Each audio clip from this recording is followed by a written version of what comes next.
the nature pyramid. And it basically tells us how much time we should spend in different types of nature. So at the bottom of the pyramid is 20 minutes, 3 times a week in the type of nature that you could find in like a city park. That's associated with decreases in stress and increases in creativity and productivity. Now the second rung up is 5 hours a month in the type of nature that's a little more off the grid. So like a state park, that's associated with increases in happiness and decreases in depression. And then at the very top is 3 days a year in the backcountry. So this is like no cell reception. You might have to hike in. That's associated with some really important changes in the human brain. After 3 days in the backcountry, people start to ride what are called alpha waves. And these are these waves that are also found in experienced meditators.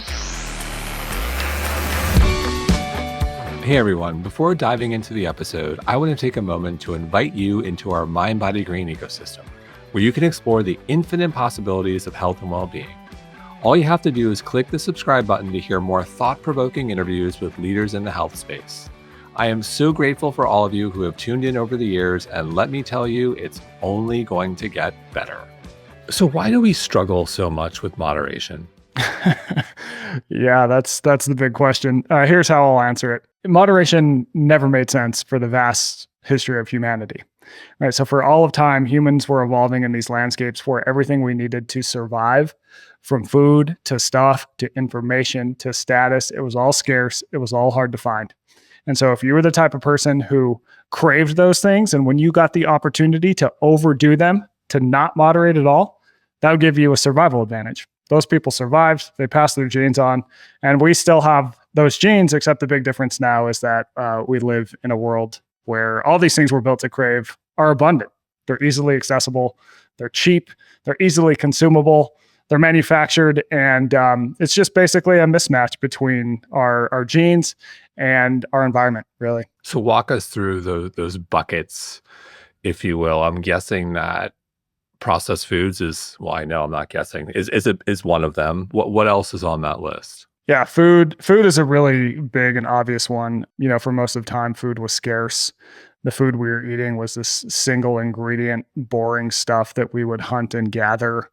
And now we have these, formulated food products that just condense calories and fat and sugar and salt, all these triggers that lead us to overeat. And I mean, we have so much food that we throw out about a third of it, Information.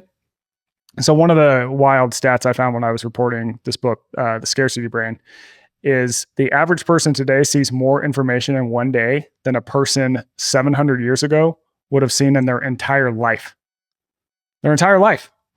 Like, that is wild. I mean, we just have, we evolved to crave information because if you knew, say, if a storm was rolling in, if you knew what the tribe down the river was doing, what their intentions were, all these different things, you would survive. But now we really have this information itch that we can scratch on Twitter, that we can go down internet rabbit holes, that we can, get through all these different screens. What else do we have? We have status. Well, on that note, even if I go back, I'm thinking 30 years ago, pre-internet, if you wanted information, you read the newspaper and maybe you watched the nightly news. So, okay, that's probably 15 minutes, 20 minutes. You're skimming the newspaper. Maybe you're reading it if you're commuting on a train. And then maybe you watch the nightly news for a half hour. And that's kind of your information for the day. Yeah. Yeah. And I mean, that's how it was. And that's like 200 years of time. Even before that, it was just like, who knows what's going on anywhere else? Like, you're just in your immediate, all you know is your immediate surroundings and these sort of oral traditions that have been passed down for thousands of years, right? Yeah, to your point, now you can go down rabbit holes and know what's happening up to the second. You get alerts on your phone all day of quote unquote breaking news, that it's like, it's just a constant hammering of information.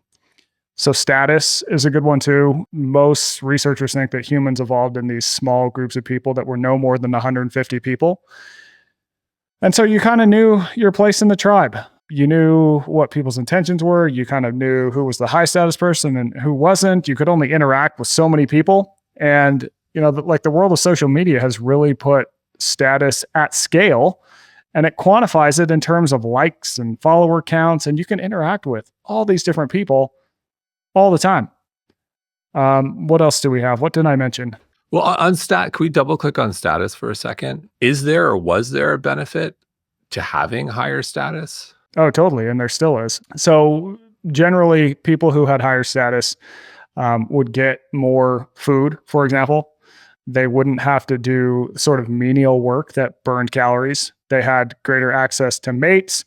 So there's all these evolutionary reasons. And if you even look at it today, people who are higher status generally have better health outcomes. And so people will often think, oh, well, that's just because they have more money and better access to healthcare. And it's like, well, no, because this holds true for countries that have universal healthcare, where all the healthcare is the same. And this goes back to stress, basically. People who are lower status generally have more stress, and stress is associated with all these bad outcomes. Does that answer your question? Yeah.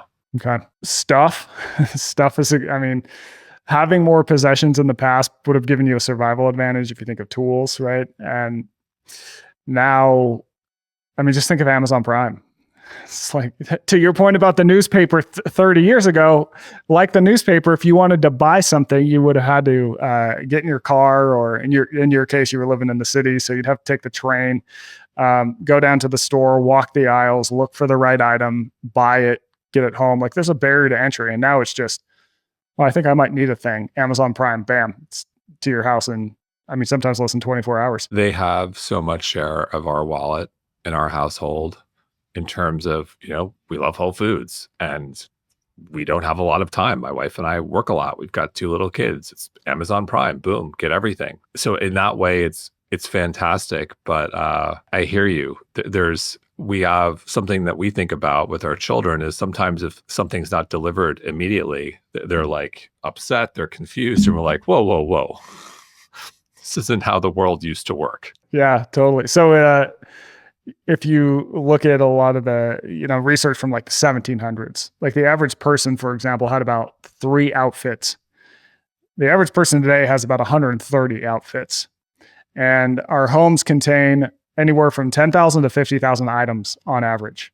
Homes in the past would have had, you got your house, you got a handful of kitchen tools, you have a family Bible, you got some chairs, you got a table, you got a couple outfits each, and you're good to go. And now it's like this influx of possessions, which, like, let me be clear that all these things I'm talking about, this is probably a good thing in the grand scheme of time and space, right? Like, I want to live in a world where my problem is that there's too much food around rather than too little.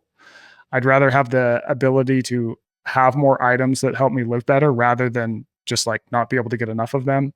But at the same time, we still have these genes that work against us. So we need to like constantly be aware of it. Like, we live in this amazing time period, but if you just kind of lean into your next impulse to eat more, to buy more, to spend more time on social media, whatever it is, that can catch up with you, let's say. So what are the consequences? And I'll touch on some key themes in the book. Is it we've become really bad at being bored? Is it we've become too comfortable? Is it affecting our quality of life? Is it all of the above? Like, why is all this ultimately bad for our well-being? Yeah, I think that it definitely affects quality of life and health. It's kind of all of the above. So if you think about, the food example, I'd say most chronic diseases are tied to our food system and overconsumption. Of course, not all of them, but and many of them are. For example, heart disease wasn't really a thing until the late 1800s, when we started getting more and more food after the Industrial Revolution. Now it's the biggest killer of humans worldwide. I think when you look at mental health, I think there's some pretty strong evidence suggesting that mental health problems are rising and are a sort of relatively new phenomenon. I think that's just because the way we live is often at odds with how we always lived in the past. So we spend so much more time indoors and not outside. We don't spend as much time with other people. We're not as physically active. And we know that physicality, it has a direct relationship with mental health. Like, exercise improves mental health, and sometimes as much as SSRIs in some cases. And so I think if you just look at this sort of long trudge we've been taking to make our world easier, more comfortable, with more of all these things that we're sort of built to crave, it hasn't always been a good thing. There have been repercussions. And so I think navigating this is the question everyone's kind of dealing with. So, a couple of things I'd like to unpack. You mentioned mental health and heart disease, and we have a loneliness epidemic. We know these things drive the quality of one's mental health and can also drive heart disease. Obviously, food and lifestyle play a significant role there as well. Something I thought was so interesting from you in the book. Can you talk about the difference between being lonely versus being alone? Yeah. So I think the easiest way to think about this is loneliness is I would like to spend more time with people, but I don't have the ability to because I don't have those relationships. Whereas being alone, or I sometimes use the language solitude, this is spending time alone on purpose to sort of get to know yourself, to understand what it's like to be without others. And so when you look at history, there's a lot of really great examples of people using time alone, solitude, like consciously choosing time alone to learn a lot of important things about themselves. It's like, no, it's not always comfortable to be alone, but some of our greatest scientific discoveries have been when people were in seclusion, when the sort of, all these different religious leaders wanted to like sort of get to the bottom of themselves and understand themselves better. What did they do? They would usually go out into the wilderness for an extended period of time alone. And so I think that sort of the big takeaway for the average person is that, I think we absolutely need to be working to develop strong social bonds and those relationships. But I also think that today it's very easy to never, ever be alone and know what that's like. Because even if you go, hey, I'm going to my room to be alone, you go on your phone and you're with all your followers. You watch TV and you're with, Bear Grylls or whatever you're watching. And so I think having time where you're just totally alone and understand what that's like, and you kind of get down to the root of who you are, what you believe in, what you stand for, kind of go through that. Not always easy, but I think it is an important part of building sort of a foundation of being a strong human, if you will. So, I'm assuming for someone who wants to get started there, it could be as simple as just a brief meditation with in silence alone, or taking a walk in nature, but not checking your phone. Yeah, I think those are two great examples. I really like the nature without the phone example. In my last book, The Comfort Crisis, I talk about some really interesting research on the mental health benefits of nature. And one of the big takeaways from all that is, and the researcher I spoke to actually studied this, when people bring their phone into nature and spend time on it, they don't get any of the benefits of nature because they're not really in nature. You're in the office. If you're on your phone, you're kind of like mentally in the office and your focus isn't out on the open world of nature, and it just sort of negates the benefits. Tell us more. You've gone as far as saying, and I love this, nature is organic Xanax. Tell us more about the science behind the benefits of being in nature. Yeah.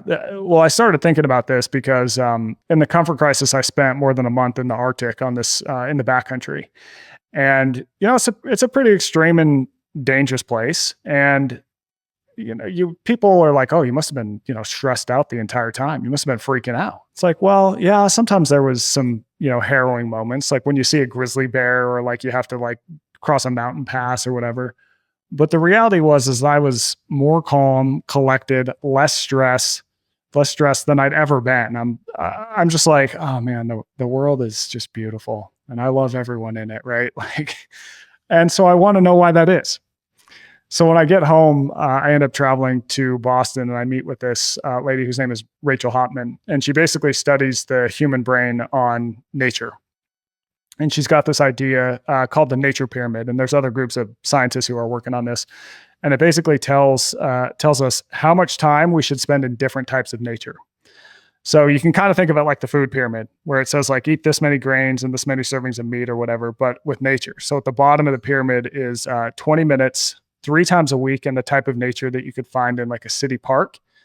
That's associated with decreases in stress and increases in creativity and productivity. Now, the second rung up is 5 hours a month. 5 hours a month in the type of nature that's a little more off the grid. So like a state park. So you might be on a trail, but you still have cell reception.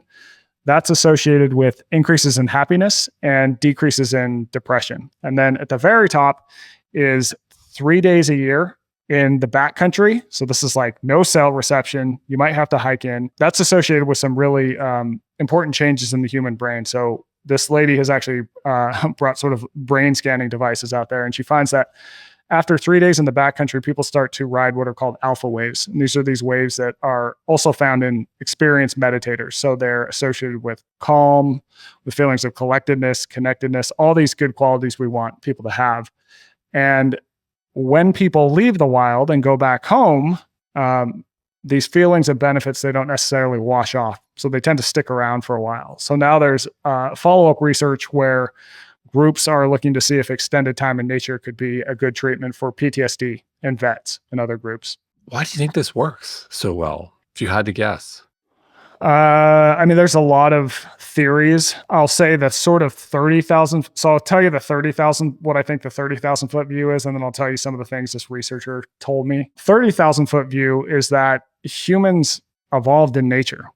That's the environment we're adapted to.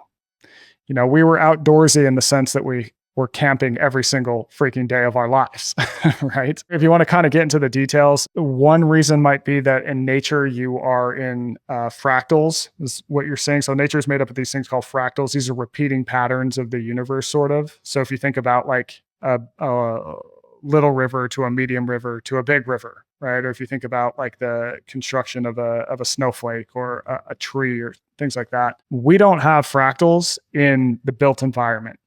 Like they're just not really part of it. But in nature, they totally make up nature. And there's some research that suggests fractals are very calming for people. One study that I loved is University of Oregon researchers. They discovered that Jackson Pollock's paintings are made up of fractals. And that might be why people love them so much. Huh, interesting.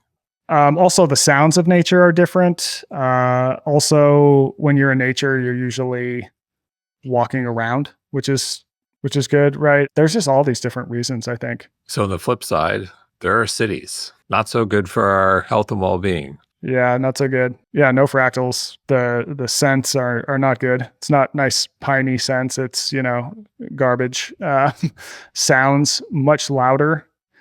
And there's a theory called the Savannah theory of happiness. And it basically found that the higher the population density of where you live, the higher the chances that you'll be unhappy. Interesting. So, you mentioned exercising and ideally exercising outside. For people who are familiar with you, you are a huge fan of rucking. Mm-hmm. Tell us more. What is so fantastic about rucking? Well, there's many things. I mean, first of all, rucking is just walking with a weighted backpack. So it sounds very simple, but it's a form of carrying weight. Now, humans physically evolved to do two things well. We evolved to run long distances in the heat. We're the animal that does that absolutely best. And we would use that for hunting. In the past, we would run down animals that are not good at cooling themselves, and we would spear them, and then we'd have dinner. And then we would carry. We're the only animal that can carry weight for distance. And this absolutely shaped us into who we are. It allowed us to become apex predators. It allowed us to carry meat back to camp. It allowed us to gather it. It allowed us to take tools into the unknown. So we have all these physical adaptations that allow us to cover ground in the heat, often while carrying objects. And I think personally that sort of leaning into the type of exercise that we evolved to do can be uniquely good for us. So when you look at rucking, it's just a very approachable way to carry weight. And I like to think of it as cardio and strength in one, because when you have weight in the pack, you're also working your muscles to a greater degree than you would be if you were doing cardio alone, right? And I think especially for women, it's an amazing exercise because it tends to be the best exercise you can do to increase bone density. So especially after menopause, bone density starts to drop off in women. And this can lead to a higher risk of fractures. And if you fracture, say, a hip after age 65, you basically have a 30% chance of dying in 6 months. So bone density is like a really important thing. And in order to maintain that and even grow it, I think rucking is a really good entry point. It also has a lot lower risk of injury compared to running. So the injury rate is lower. And it's also a lot more social. So if you've ever tried to run with someone that has a different fitness level than you're either going way too slow or you're just getting totally gassed out. But I think with rucking, so for example, I will ruck with my wife and she might take 10 or 20 pounds and I might take 45. and we're getting the same fitness effect going at the same speed, but able to have a conversation, able to connect, all these different things. So I just think it's a really important and great form of exercise that we should be doing more of. According to the science, or in your personal opinion, is there a minimum effective dose in terms of how many minutes or distance one should do in a week to experience the benefits? Yeah, I wrote about this on my newsletter, actually, 2% the other day. Great newsletter, everyone. I'm a subscriber. Everyone should sign up. Thank you for subscribing. So when I was reporting the comfort crisis, I went to Harvard and I spent some time with this guy, Dan Lieberman, who I think is probably one of the smartest minds in exercise science. And, this is obviously very person dependent, but we started talking about, weekly mileage and running and carrying stuff. And he basically said that he feels best when he runs at least 13 miles a week. So when he gets in a total of 13 miles in a week of running, he feels best. And so I think the big takeaway for the listener is not you must cover 13 miles. But what I think it does suggest is that finding a level of exercise that is your sort of ideal weekly dose, and it's probably going to be more than the government recommends, by the way, is probably smart. So for me with rucking, I feel best if I do 15 miles a week. And that could be a combination. I could do 10 miles of rucking, say, and then 5 miles of running, whatever it might be. But I think that finding some dose like that is probably going to be a good thing for most people. Is that about like an hour a day? Yeah, I think it's, if you figure 20, that's like 5 days a week. Now, the thing that I want to point out about rucking, though, too, is that it's so easy to weave into your life. If you have a phone call, you could throw on 10 pounds in a pack and take the phone call while you're walking, and you're getting a benefit there. If you have to walk the dogs, it's like, all right, throw on a pack with a little bit of weight in it, and now you're getting more out of every step. So I think finding ways, one of the big ideas I talk about in the newsletter is like, how do you find ways to weave more physical activity into your life in a way that makes it almost effortless, right? So it's kind of sneaking it in. Building off of that, how do we know if we're too comfortable and need to get out of our comfort zone? How do we make ourselves assess that properly and then, do that harder, more uncomfortable thing? Maybe it's rucking, maybe it's a cold plunge, or maybe it's running. Yeah, I mean, I think if you have any sort of like run-ups to chronic disease, that's usually a good sign.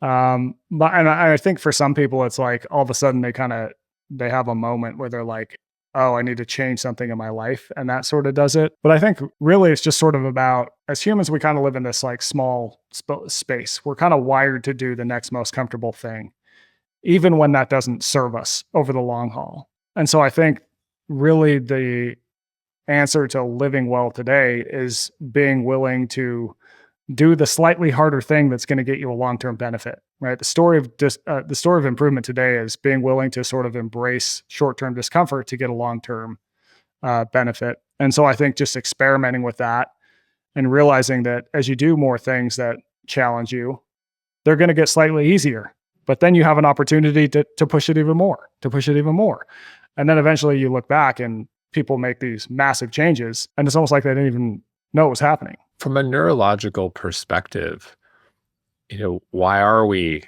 overeating, overbuying, wanting too much of everything, making poor decisions, and in some cases ultimately leading to addiction for some people? I think it's complicated. I think with sort of big picture is that I don't think people do things irrationally. Like we make the problem that people face today is that we make decisions that benefit us in the short term often, but that harm us in the long run. So I'll give you the extreme example of addiction. There's all these different arguments about what it is. Is it like a moral failing? Is it a brain disease? Is it, there's been debates and all this sorts of research around this. And I think when you really peel back the onion, people who are in the grips of addiction use their substance of choice for a good reason, because it relieves their problems in the short term, right? A lot of times you see trauma associated with addiction. It's like someone had something terrible to happen to them, and to cope with that, they started using drugs, right? And then you get so deep into it that now the problem becomes when they can't get drugs, they start to have withdrawals, but the drugs provide a short-term solution to that, right? So there's always going to be some benefit. But the problem is that long-term problems pile up. And you can apply this at different magnitudes to all sorts of behaviors that hurt us in the long run, right? Overeating. It's like overeating is fun in the short term. But if you do that all the time, it's going to start to hurt you in the long run. So I think being willing to have to do this sort of hard thing that's harder in the short term, knowing you're going to get a long-term benefit is what's important. And being willing to like make some big changes and deal with the sort of short-term suffering. So you mentioned overeating. Can you walk us through what makes for a popular snack that is difficult for many to resist? Yeah, it is. So as a part of this book, The Scarcity Brain, I went to this laboratory where the casino industry has effectively built a real life working casino, but they're using it entirely for human behavior research. And just like that, I mean, the food industry has those laboratories everywhere. I mean, there's an insane amount of flavor scientists employed by the food industry. And their job is to make foods as delicious as possible. I think you need sugar, you need salt, you need fat, and you need sort of texture. And the amount of research that goes into this it's quite mind-boggling, and it's quite successful too. I mean, if you've ever eaten a Dorito, you know that like, wow, that's a delicious food, right? It's just this constant sort of shaving off. But what's interesting is that, the combination of carbs and fat doesn't really appear in nature. And it's this sort of relatively new thing that our brains just can't seem to get enough of. So you mentioned the casino. You've talked a lot about slot machines in interviews. What can we learn from the slot machines? I think that the slot machine is a metaphor for life today. So slot machines work on this 3-part system that I call the scarcity loop. And the 3 parts it's a behavior loop, basically. So opportunity, unpredictable rewards, and quick repeatability. Wait, can you say that? Sorry, opportunity. What was it again? 1 is opportunity. 2 is unpredictable rewards, and 3 is quick repeatability. So I'll kind of walk you through it. With opportunity, you have an opportunity to get something of value that enhances your life. So with slot machines, it's money. Number 2, unpredictable rewards. You'll get that thing of value at some point, but you aren't sure when, and you aren't sure how valuable it's going to be. So with any given slot machine game, you could lose, you could win $1 or $2, or you could win thousands and thousands of dollars, right? There's this crazy range of outcomes. And then 3, quick repeatability. You can quickly repeat the behavior. So with slot machines, the average slot machine player plays 900 games an hour, over and over and over. Now, this is being studied in this casino laboratory I mentioned. And the casino laboratory is not just funded by gambling companies. It's also funded by big tech companies. And so it's like, well, why the hell do they care? And it's like, because if you can put this thing in all sorts of different technologies, and it'll get people to get hooked to, like I see in Las Vegas, sit on the machine, whatever the machine is, and repeat the behavior. It reminds me of TikTok. It's TikTok. It's pretty much all social media works on the scarcity loop. It's being put in dating apps. It's in being put in personal finance apps as well to get people to do more trades. So for example, Robinhood, have you heard of that? Are you familiar with that trading? Sure. So one of the reasons that really rose is that they increased the quick repeatability. They took away trading fees. And so once they took away trading fees, it allowed people to make quicker trades across the day, more or less, incentivize that. And they even had at one point a spinning wheel when you signed up, which is literally taken directly from slot machines. There's a game in slot machines called the big wheel game in casinos. But regulators made them take that down. They're like, no, this can't be an actual casino, guys. If the scarcity loop is the killer of moderation and leads to many problems, and you've got large conglomerates who are sophisticated and use this to their advantage, what does one do? How do we go about our everyday lives and avoid this or try to minimize its impact? Yeah, unfortunately, I don't think you can avoid it. And I'll give you some hope. I'll explain this part later, but I think you can actually use this 3-part system for good. But the short answer is that in order to decrease behaviors that fall into this loop, you can change any 3 of the parts. So you can change whatever the opportunity is, You can change or take away the unpredictable rewards, or you can slow down the behavior. So I'll give you an example of slowing down the behavior. So with food, for example, eating foods that are minimally processed, that take longer to chew and they take longer to eat, and they're more filling per calorie. And researchers have found that just because of how much slower the eating process is, people tend to eat about 500 calories fewer a day when they're eating unprocessed foods compared to ultra processed foods. You can also apply this logic to purchasing things. So for example, if you set a rule around your purchases going, okay, I'm only going to buy things in person. Or if I want to buy something online, I'm going to put a 3-day, say, holding period where I then go revisit the cart and see if I actually need it. Or even the act of having to put in your credit card, not having your credit card information saved on every website, that will slow down the frequency of buying simply because you've inserted pause into the behavior. And I mean, this is demonstrated really well in slot machines when casinos changed from the physical handles they used to have that you would pull down to buttons that allow you to spin the reels. Gambling rates doubled. They went from 400 spins a minute to spins an hour to 900, simply because it takes a while to pull the handle and there's more pause. Wow. I'm guessing, are the slots the most profitable section of the casino? Yeah, slot machines make more money than books, movies, and music combined. It's like $36 billion every year in the US. Wow. Yeah, I should be designing slot machines, not writing books. Do you know how slots compare to, say, card games or like blackjack, like other casino areas, parts of the floor? Mm-hmm. Odds wise, most card games are going to have better odds for the user. Now, so if you've ever been to Vegas, or listeners have ever been to Vegas, like if you walk through a casino, let's say you walk past some slot machines, they're going to have a lower minimum bet. Like your bet might be 50 cents. And it's like, oh, that's cheap, right? And you might walk past a card table and like just to play a single game of cards, it might be, say, $20 is the minimum. Well, the reason for that is because it might take a minute for a card game to happen. Whereas with a slot machine, you could play 40 games in that minute. And so they can charge a lot. The difference is like volume. They're basically just trying to draw out the volume and get you to slowly lose money over time. Interesting. I haven't been to Vegas in quite a long time, but I just remember I'd see a lot of older folks just kind of like park there and sit there all day. And when I went to Vegas, I was in my 20s, and it was blackjack. We all love playing blackjack. No one had interest in the slots at all. I'm curious, you live in Las Vegas, of all places. You don't live in the city, you live in the outskirts of Vegas. Do I have that right?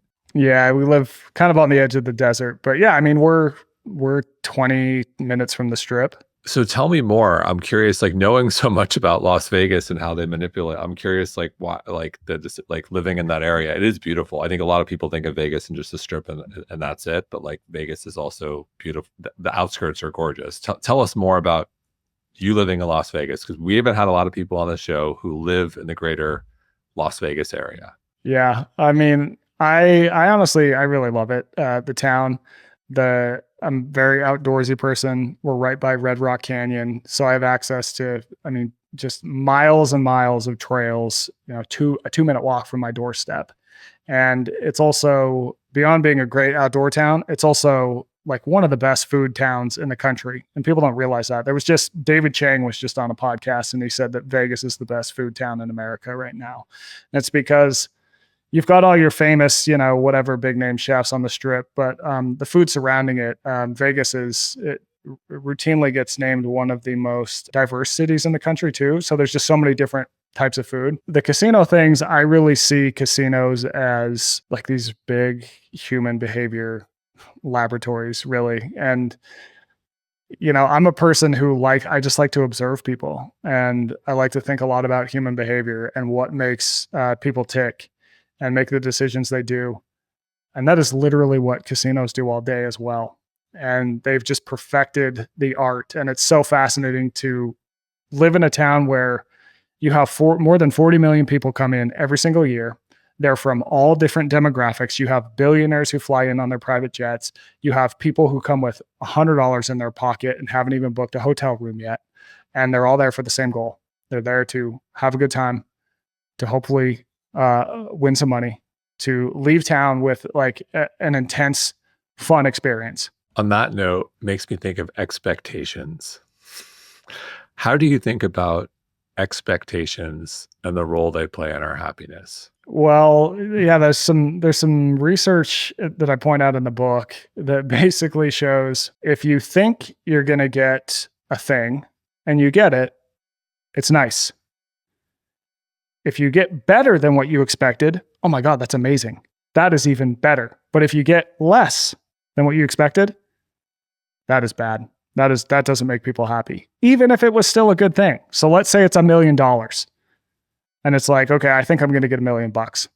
If I get $2 million, it's like, oh, this is fantastic. If I get $1 million, I'm like, great. That's what I expected. Cool. If I get $800,000, I'm like, 800,000. This is ridiculous. Why did I only get this much money? Right? Like the expectations really, I think, set our happiness to what you pointed out. How do we go about living our lives if our expectations play a significant role? I'm like, these are all great outcomes you've just outlined, but if our expectations are out of whack, there's a huge, even though there's not much, well, I would say that there's a variable in terms of the outcome. They're all great outcomes, but one outcome could be greater financially, but because of our expectations, we're actually more distraught about it. Yeah. I think a lot of these things are also, so when I think about this, like I think big picture in the average person's life is sort of social narratives. So people love comparing themselves to other people, right? If you look at, like we just compare to what others have. Like, do I have enough? Well, how do we figure out if I have enough? You look at your neighbors. But if you compare yourself to 20 years ago, 40 years ago, 100 years ago, the average person, like we are at the best point to ever be alive. But we don't necessarily realize that because we're programmed to look to our neighbors, to make comparisons to the last example we found. So in terms of sort of resetting that, I think this is where having experiences that give you perspective becomes really important. So, for example, when I reported the comfort crisis, I spent that month in the Arctic. And before I had gone up there, I mean, there are all these things that I just took for granted in life that I'd never thought of. Hot running water, the fact that our house is heated, the fact that like food isn't really hard to come by, all these different things. Once I went and spent a month in the Arctic and came back, it's like when hot running water first hit my hands, it was like, oh my God, this is the most amazing thing I've ever encountered in my life. So it's almost like because we're constantly making comparisons to situations we've been in, you almost need situations that push back on you and put you out of your comfort zone so you can recalibrate just like how good things are in the grand scheme of time and space. Feels like volunteering is a great place to start for people who can't travel far to the Antarctica per se. Yes, totally. I think volunteering is a great thing to do, and you're helping others in the process. And even just going without things for a while is something that gets practiced in a lot of religions for a really good reason. Yeah, gratitude practice. Mm-hmm. Yeah. So other than the book, which I'll hold up, which is fantastic, Scarcity Brain, everyone should pick up. Everyone should buy the book. What else should we do tomorrow to retrain our brain to be less comfortable, push ourselves, get out of our comfort zone, and ultimately be happier? There's a lot of ways I could answer this. If I'm thinking tomorrow, okay, here's what I think. I think once a year, people should go out and do some physical task out in nature that they think sounds like they probably couldn't do it. So 50-50 chance of failure. This is an idea that I talk about in the comfort crisis. It's called misogi. The idea is that, humans used to have to do challenging, hard things in the past all the time. And each time we would do one of those things, you would get like thrust out to the edges of what you thought you were capable of. And in turn, those edges would expand. So you'd become more capable. You'd become more confident. You would see what you were capable of. And we don't really have those moments in our lives anymore, right? You can like live just fine and never really be really deeply challenged to have to like figure your stuff out. And so I think we need to mimic that. So the idea of misogi is that you go out once a year, you pick some task that you think you have a 50-50 shot at failure, and you just see if you can finish it. Because you'll have moments where you think you're going to have to quit. You're definitely going to be sure you're going to have to quit. But if you can just go past that, you get this realization that like maybe you sell yourself short in life. And that can be just like this incredible teacher for people. I mean, I've seen, since writing the book, I've had people reach out to me that are anywhere from, 15 years old to 80 years old who've done this idea. And it's so individual too, right? It's like the 30-year-old Navy SEALs misogi is going to be different than the 75-year-olds misogi. But the idea is that it's hard for them and it's an individualized thing. And I think that can be a good teacher. And then on a everyday practical level, I mean, I think that trying to ruck more is important. I think spending more time in silence is good for people. We live in just so much noise. And being okay with occasionally being hungry every now and then, like it's good for people to learn that hunger is an emergency, that they'll eventually get food. Yeah, I mean, I talk about a lot of different tactics and techniques in both books. So in the everyday, it's a reason why I've begun to love cold plunging. I was very resistant to it for a long time. Don't like the cold. Don't like, we moved to Miami a lot. I have this memory in my head. When I was a freshman in college, we were playing Sacramento State and we had to get on a red eye to fly back to New York. And the showers were cold, and it's like this was the only opportunity. And I'm like, that moment, I had like a little minor PTSD from like the cold shower. I was just like, I had to do it. Like since then, I'm just like cold water, and we're not going to happen. But I was resistant to it, and I finally started doing it. And it's like that first 30 seconds to a minute of like real uncomfort when the heart rate spikes, and then you bring it back down, I found to be really rewarding, something I never would have done. And it's like, that's a win for today. And it's like, all right, if you can do that, like what else can you sit with? Even if it sucks as you sit with it, whether it's work, whether it's a tough conversation, that sort of the metaphor applies to a lot, I would imagine. Yes, 100%. We've covered a lot of ground today. Is there anything we haven't touched on that you'd like to cover, or any words of wisdom you'd like to leave our audience with? I don't think so. Probably best place to find my stuff is on my newsletter. That's at twopct.com. And yeah. Well, thank you so much. And I'll see you in Vegas. We see the Grateful Dead together, maybe. Dead and Company. Yeah, we got to get it on the books. I'm looking forward to it, man. Thank you, Michael. Yeah, thank you.